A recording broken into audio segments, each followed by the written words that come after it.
Good evening students. आज हम लोग देख रहे हैं यहाँ पर संस्कृत का प्रत्यय, वो भी स्त्री प्रत्यय, जो आप सभी जानते हैं एग्जाम में इससे 3 या 4 नंबर का यानी 100% है क्या है।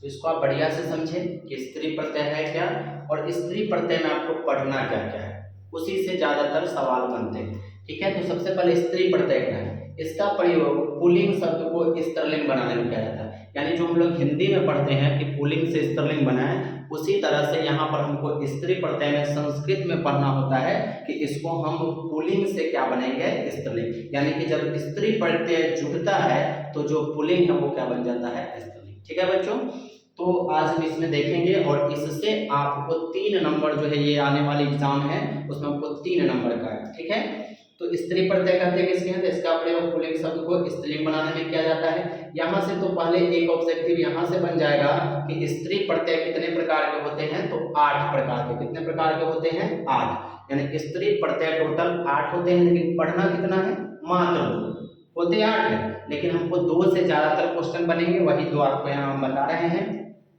8 में पहला है टाप है, डाप है, उसके बाद चाप है, डीप है, डीस है, डीन है, उड़ है और ती है।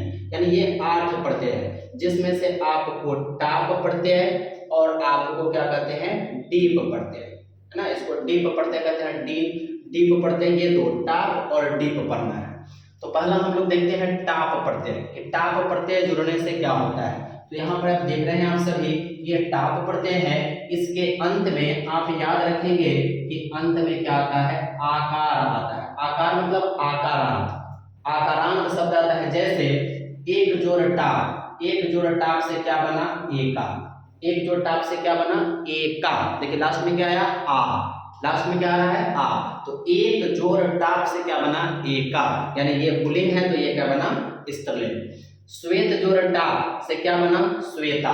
तो श्वेत क्या है, पुल्लिंग है, श्वेता क्या है, स्त्रीलिंग है। तो श्वेत जोड़ टाप से क्या बना, श्वेता, तो पुल्लिंग से क्या बन जा रहा है, स्त्रीलिंग। और टाप प्रत्यय जुड़ने पर क्या आता है, आकार आता है, लास्ट में आकारांत तो शब्द आता है। सेवक जोड़ टाप क्या बना, सेविका। क्षत्रिय जोड़ टाप क्या बना, क्षत्रिया। कोकिला जोड़ टाप से क्या बना, कोकिला। सरल जोड़ टाप से क्या बना, सरला। नायक जोड़ टाप से क्या बना, नायिका बना। यानी नायक जोड़ टाप से क्या बना, नायिका। सबके लास्ट में देखिए क्या आ रहा है, आ रहा है, यानी आकारांत। तो यहाँ से आपको समझ आ गया होगा कि टाप प्रत्यय में क्या होता है कि लास्ट में आ आता है। एक जोड़ टाप एका, श्वेत जोड़ टाप श्वेता, नायक जोड़ टाप नायिका ना। तो इस तरह से ये भी जो शब्द है, ये जो आपका प्रत्यय है स्त्री प्रत्यय टाप, इसके लास्ट में क्या आता है, आकारांत शब्द यानी आ आता है और पुल्लिंग से बनता है स्त्रीलिंग। ठीक है, ऐसे आपको एकदम निश्चित जो एग्जाम आप देंगे या कोई भी आप सेट बना रहे होंगे, तो संस्कृत का उस सेट में आप देखिएगा 2-3 क्वेश्चन इससे जरूर रहता है, और यही 2 ज्यादातर रहते हैं, टाप और डीप प्रत्यय। बाद बाकी ये दोनों इसी के जैसा होता है, ये वाला इसी के जैसा होता है, इसीलिए ज्यादातर टाप और डीप प्रत्यय की बात करते हैं। अब अगर हम लोग डीप प्रत्यय, तो डीप प्रत्यय में इकारांत लाता है, क्या लाता है, इकारांत, यानी ई आएगा लास्ट में। जैसे भवत जोड़ डीप क्या बना, भवती। भवत जोड़ डीप से क्या बन रहा है, भवती। भवत जोड़ डीप आपके एग्जाम में दे देगा कि भवत जोड़ डीप से क्या बनेगा, तो भवती बनेगा। भवत जोड़ डीप से भवती। उसके बाद है आपका बुद्धिमत जोड़ डीप से क्या बनेगा, बुद्धिमती। व्याघ्र जोड़ डीप से क्या बनेगा, व्याघ्री। कुमार जोड़ डीप से क्या बनेगा, कुमारी। किशोर जोड़ डीप से क्या बनेगा, किशोरी। गौड़ जोड़ डीप से क्या बनेगा, गौड़ी।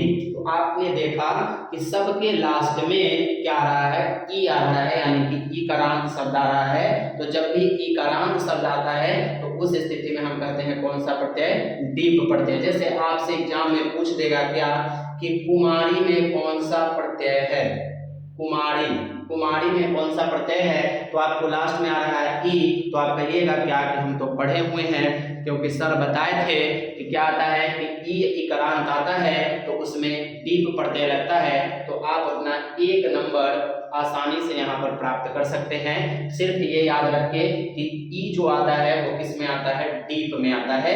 तो इसी 2 से आपसे पूछा जाता है, तो कुमारी में कौन सा प्रत्यय पूछेगा, तो डीप प्रत्यय नहीं। उसके बाद आपसे पूछता गौरी, पूछते गौड़ी में कौन सा प्रत्यय है, तो आप कहिएगा डीप प्रत्यय है। नहीं, श्वेता में कौन सा प्रत्यय है, श्वेता, तो लास्ट में क्या आया, आ आया, लास्ट में क्या आया, आ आया, तो आ आता है तो कौन सा प्रत्यय होता है, टाप प्रत्यय होता है। ई आता है तो कौन सा प्रत्यय है, डीप प्रत्यय। ठीक है, तो ये दो प्रत्यय है। स्त्री प्रत्यय क्या करता है, पुल्लिंग को स्त्रीलिंग बनाता है और इसकी संख्या 8 होती है, लेकिन उस 8 में हमको मात्र 2 ज्यादातर जरूरत है, जो आपका टाप होता है और जो आपका क्या होता है, डीप। ये दोनों प्रत्यय है और टाप में क्या लगा रहता है, आकारांत, और डीप में क्या लगा रहता है, ई लगा रहता है, ईकारांत शब्द आता है। तो इससे आप अपने को जो नंबर है वो आसानी से प्राप्त कर सकते हैं। 3 या 4 इससे आपसे पूछा जाएगा। इससे पहले जो है वो तद्धित प्रत्यय है, जिसमें अन, अनियर ये सब भी होता है। तो ये जो है आपको दूसरे वीडियो में आपको ये मिलेगा। तो ये आपको वीडियो अगर अच्छी लगी हो, आपके लिए अगर हेल्पफुल हो, तो इस वीडियो को अपने दोस्तों को भी शेयर करें, उनको भी बताएं, है ना, और वीडियो को लाइक बैक कर दिया करें ना, कि हम आगे और भी ऐसा वीडियो बनाते रहें और आपको इससे एग्जाम एकदम देखने को मिलेगा जरूर कि सर हमको बताया था इसमें से और जरूर आया है। ठीक है, तो आप इसको देखें, फिर अगले वीडियो में हम मिलेंगे और उसमें हम आपको तद्धित प्रत्यय का बताएंगे, उसमें भी इसी तरह का बताएंगे कि आप देखते बता दीजिएगा कि हाँ ये आंसर इसका होगा। ठीक है, धन्यवाद।